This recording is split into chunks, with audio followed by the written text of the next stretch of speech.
Hey everybody, welcome back to the podcast. I'm Dan Height, and this is Flies in the Kitchen.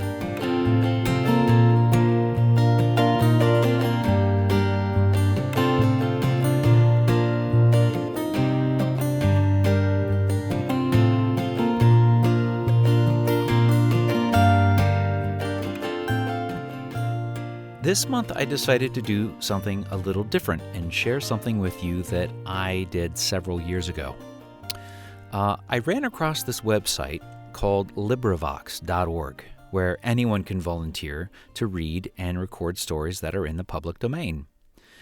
I thought it'd be a fun project, so I signed up.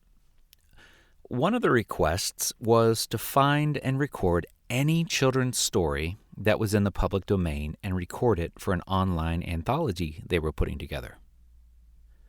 Now, in order for a story to be in the public domain, its copyright must have expired, 70 years must have passed since the author's death, or in the case of an American work, any story written before 1923. Now, as you might imagine, finding a children's story from the 20s that isn't dry or boring or difficult to follow might be a challenge. So I went searching and ended up finding one of my very favorites from my own childhood, The Velveteen Rabbit, which was written in 1922, so just barely made it. I decided to record it, and as I was about to upload it to the server, I noticed that someone else had beat me to it.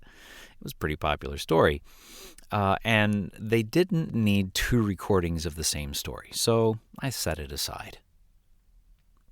The Velveteen Rabbit was written by a woman named Marjorie Williams, born in 1881 in London, England, and became an author with very little to no recognition until she moved to New York right after the First World War and wrote her very first American work, The Velveteen Rabbit, which became an instant hit.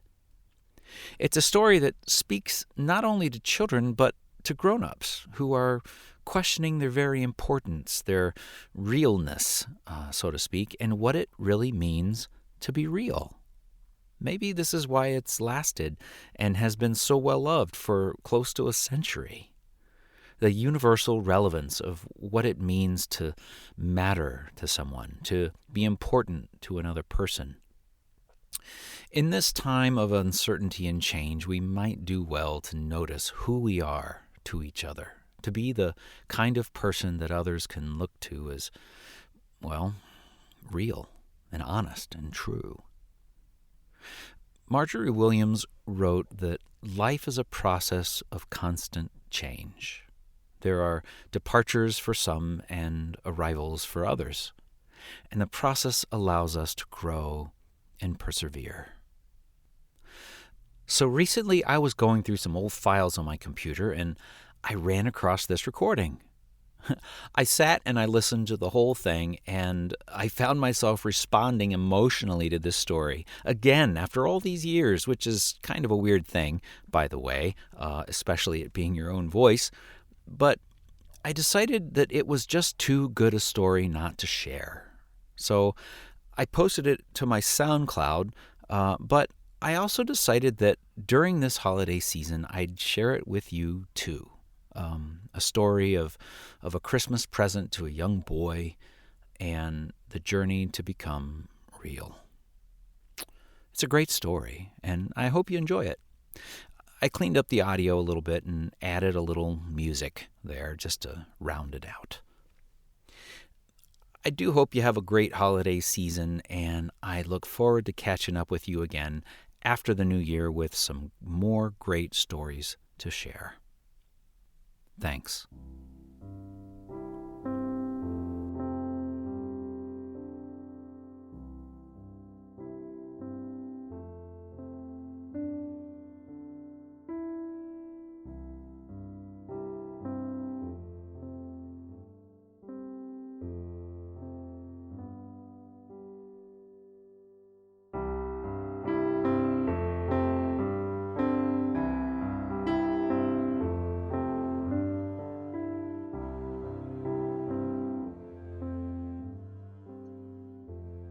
The Velveteen Rabbit, or How Toys Become Real, by Marjorie Williams.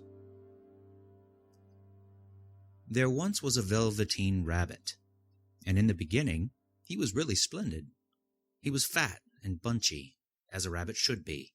His coat was spotted brown and white. He had real thread whiskers, and his ears were lined with pink sateen. On Christmas morning, when he sat wedged in the top of the boy's stocking with a sprig of holly between his paws, the effect was charming.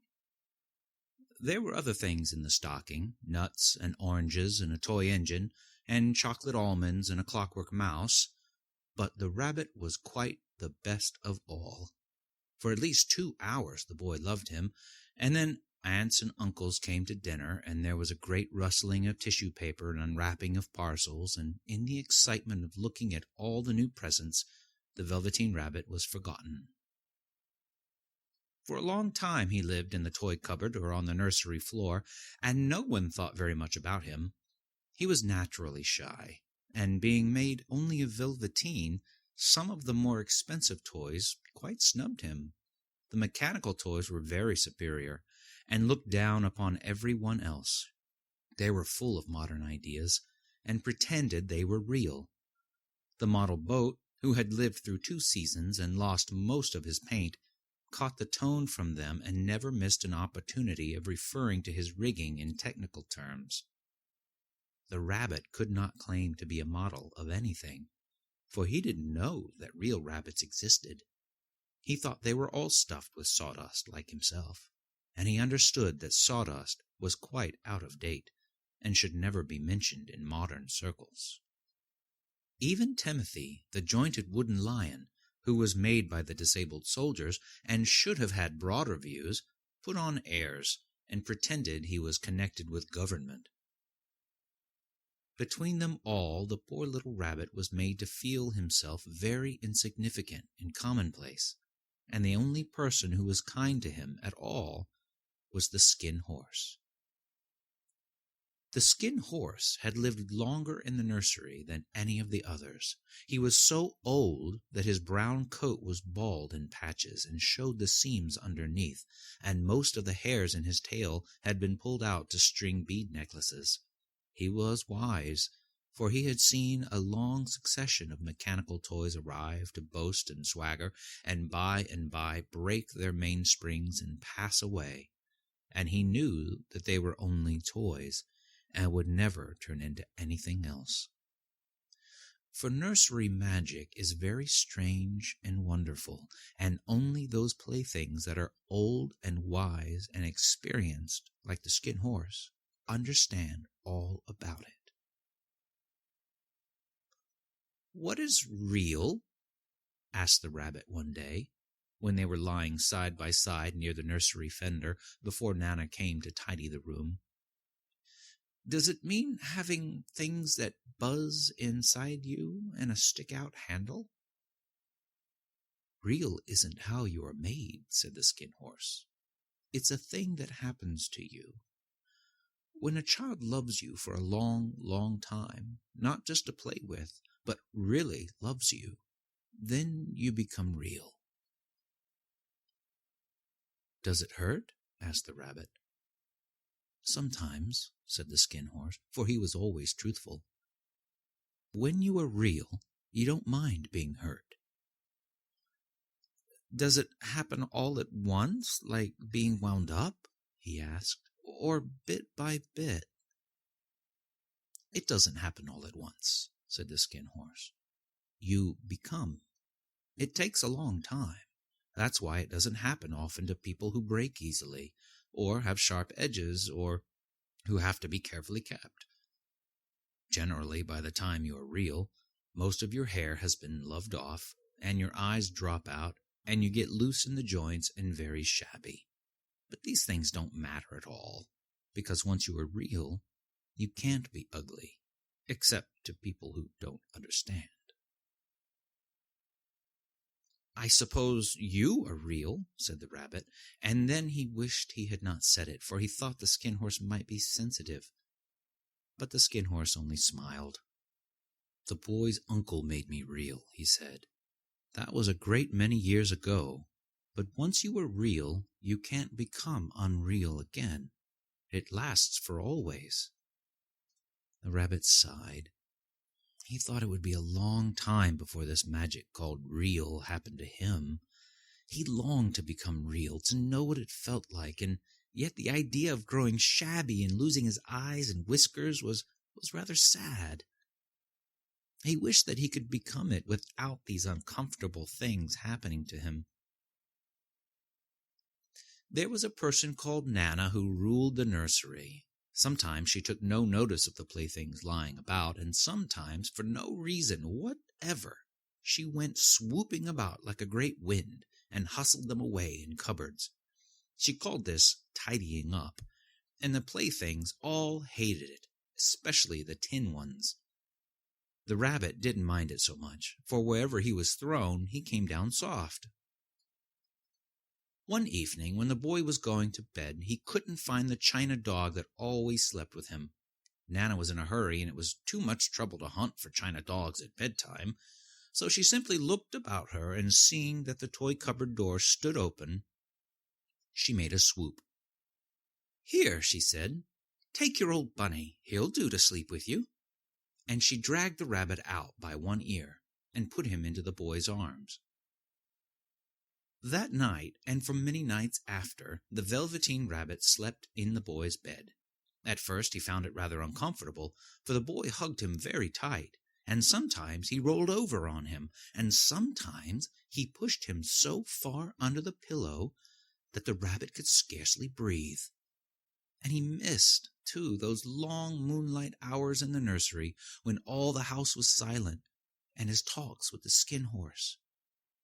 But very soon he grew to like it, for the boy used to talk to him and made nice tunnels for him under the bedclothes that he said were like the burrows the real rabbits lived in. And they had splendid games together, in whispers, when Nana had gone away to her supper and left the nightlight burning on the mantelpiece. And when the boy dropped off to sleep, the rabbit would snuggle down close under his little warm chin and dream, with the boy's hands clasped round him all night long.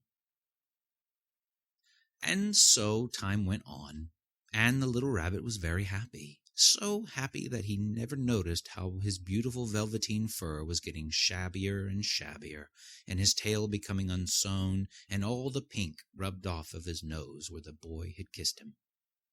Spring came, and they had long days in the garden, for wherever the boy went, the rabbit went too.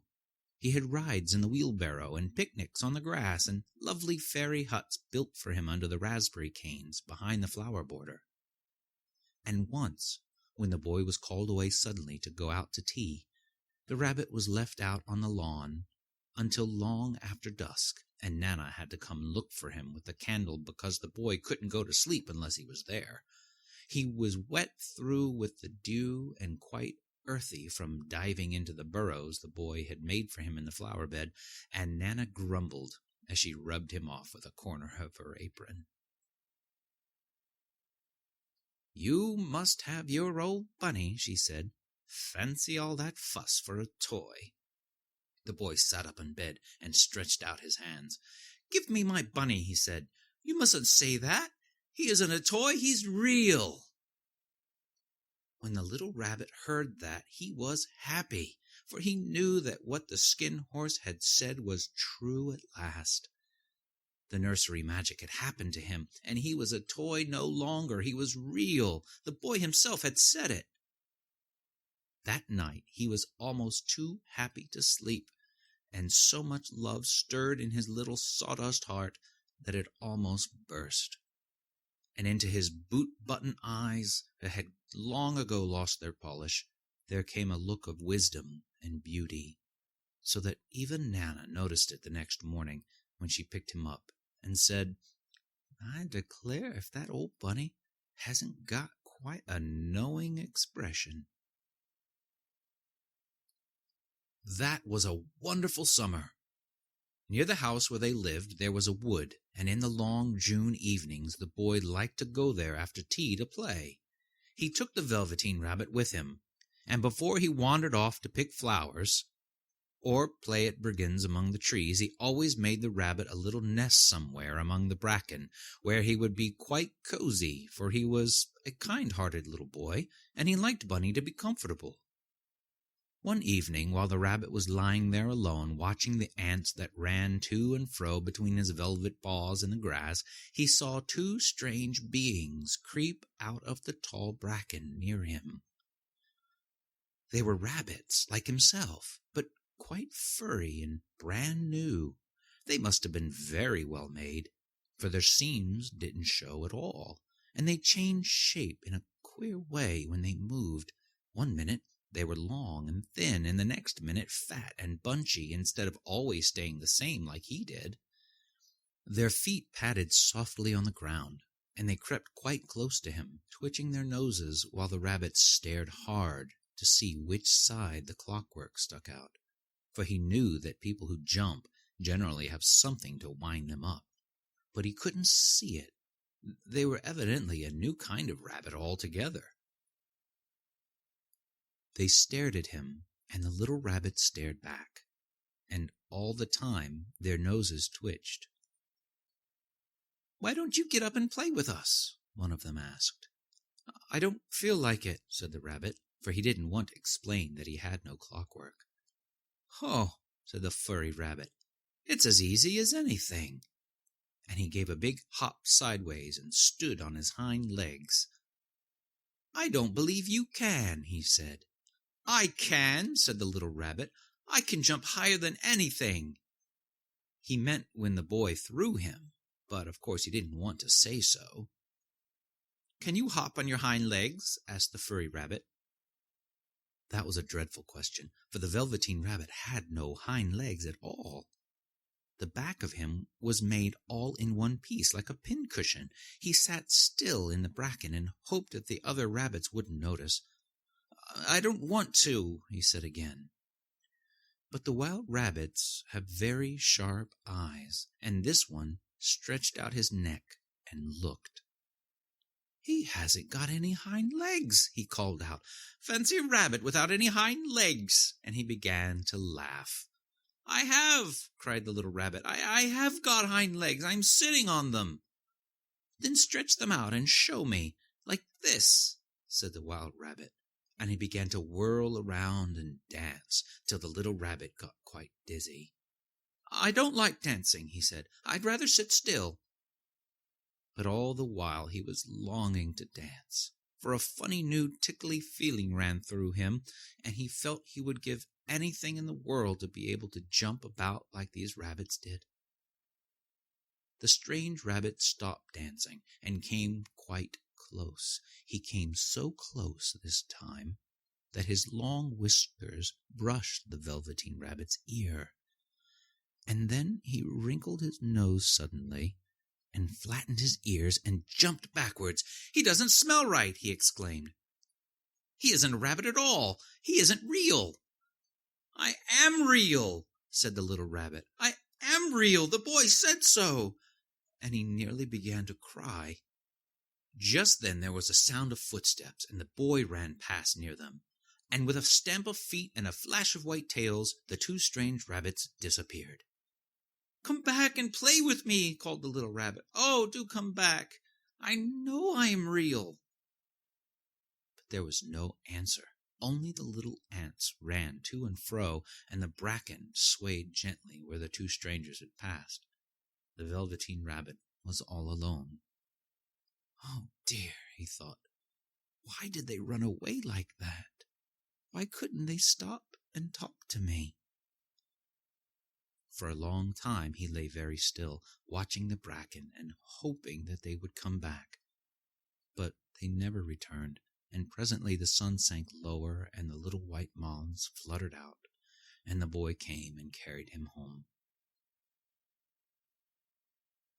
Weeks passed, and the little rabbit grew very old and shabby, but the boy loved him just as much. He loved him so hard that he loved all his whiskers off, and the pink lining to his ears turned gray, and his brown spots faded.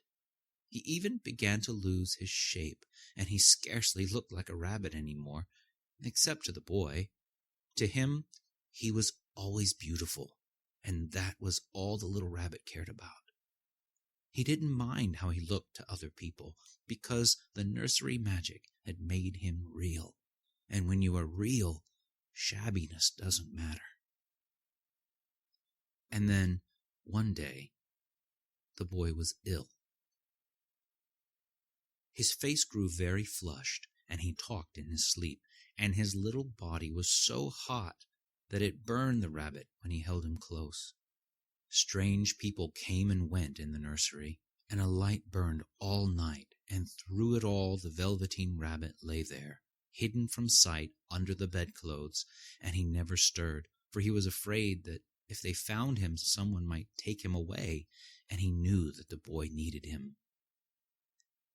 It was a long, weary time, for the boy was too ill to play, and the little rabbit found it rather dull with nothing to do all day long. But he snuggled down patiently and looked forward to the time when the boy should be well again, and they would go out into the garden amongst the flowers and the butterflies and play splendid games in the raspberry thicket like they used to.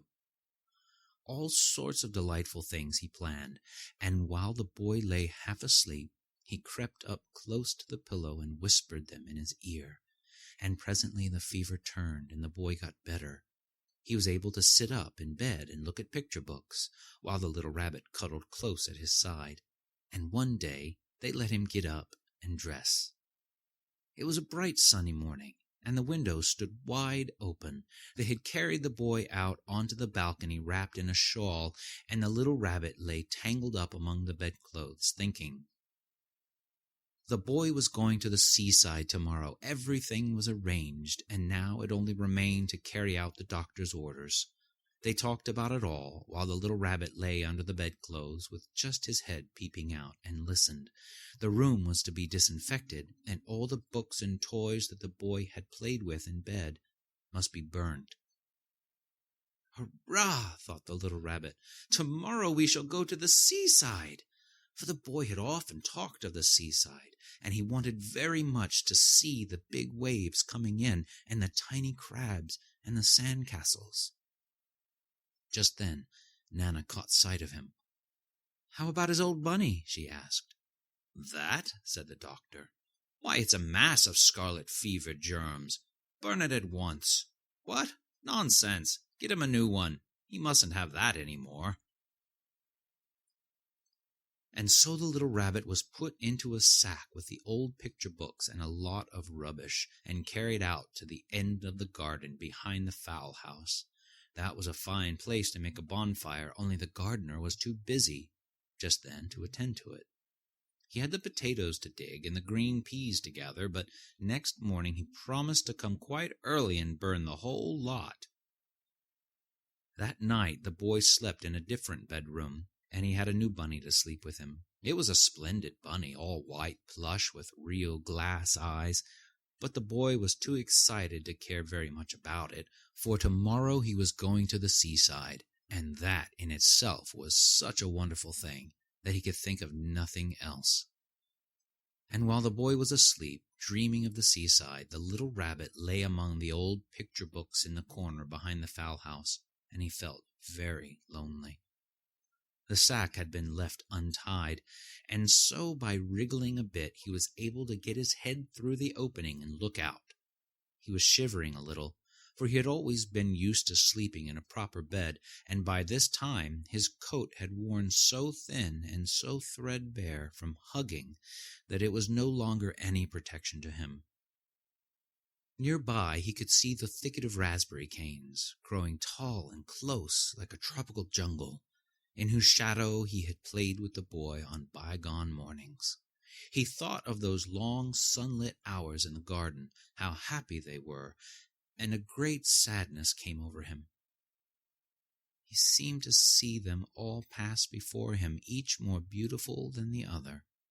The fairy huts in the flower bed, the quiet evenings in the wood when he lay on the bracken and the little ants ran over his paws, the wonderful day when he first knew that he was real.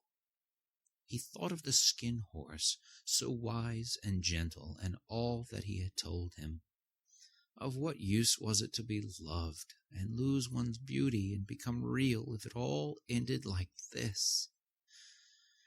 And a tear, a real tear, trickled down his little shabby velvet nose and fell to the ground.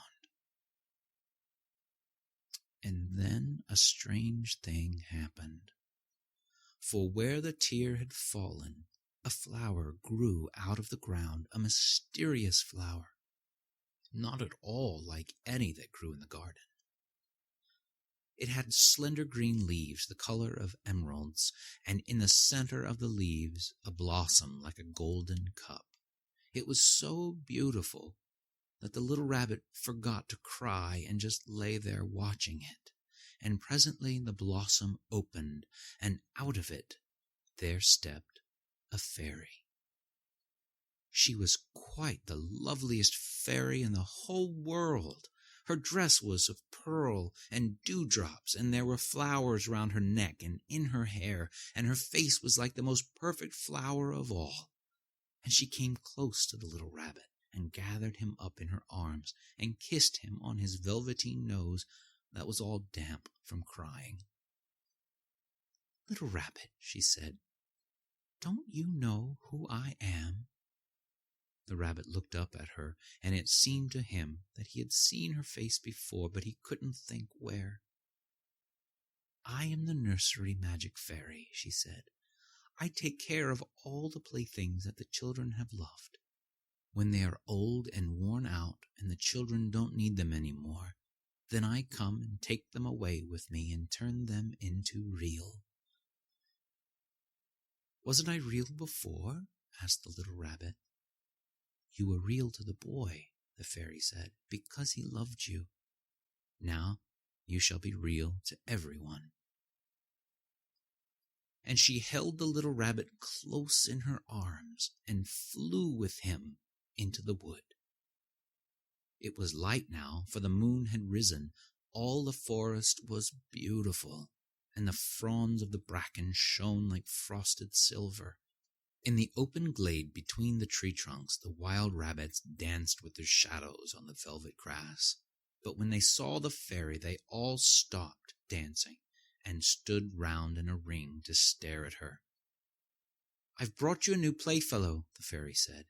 "You must be very kind to him and teach him all he needs to know in Rabbitland, for he is going to live with you for ever and ever." And she kissed the little rabbit and put him down on the grass. "Run and play, little rabbit," she said.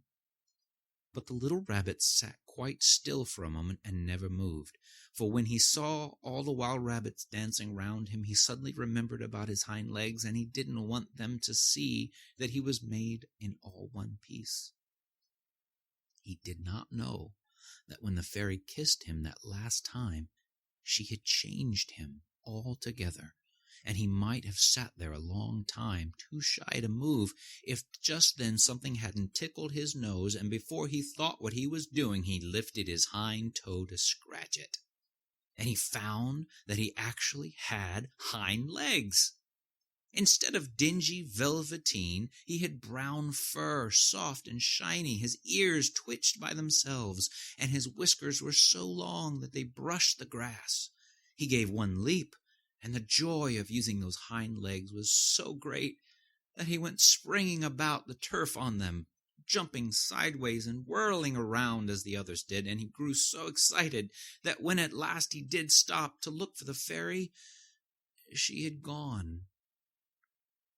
He was a real rabbit at last, at home with other rabbits. Autumn passed, and winter, and in the spring, when the days grew warm and sunny, the boy went out to play in the wood behind the house, and while he was playing, 2 rabbits crept out from the bracken and peeped at him. One of them was brown all over, but the other had strange markings under his fur, as though long ago he had been spotted, and the spots still showed through. And about his little soft nose and his round black eyes there was something familiar, so that the boy thought to himself, Why, he looks just like my old bunny that was lost when I had scarlet fever." But he never knew that it really was his own bunny, come back to look at the child who had first helped him to be real.